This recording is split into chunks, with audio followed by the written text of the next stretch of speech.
Hello, good morning सर्वांना. I hope तुम्ही सर्व ठीक असणार. माझ्या नवीन ब्लॉगमध्ये मी तुमचं हार्दिक स्वागत करते. तर इथं बघा, वातावरणाला आजच्या बघून मला कधी खुशी कभी गमची फिलिंग येत होती. तर आता जसं आम्हाला चाय असो की दूध असो की पाणी असो, आम्हाला तर टोस्ट खाण्याशी मतलब आहे. आम्ही तर टोस्ट खायचं काम करत होतो आणि मग मला लक्षात आला आज मला बनवायचे होते उडदाच्या डाळीचे वडे. तर मग इथं डाळ भिजू घातली होती आणि मग तसंच मी बसले होती माझ्या केसांना बघत की माझ्या केसांमध्ये किती बदलाव आला.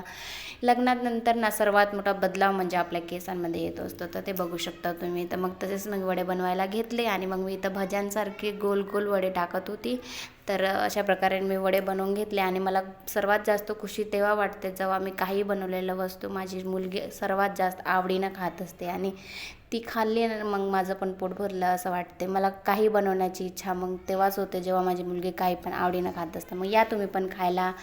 तर मग माझे व्हिडिओ आवडले नसेल तर नक्की लाईक करा आणि सबस्क्राईब करा. थँक्यू. भेटूया पुढच्या ब्लॉगमध्ये. बाय.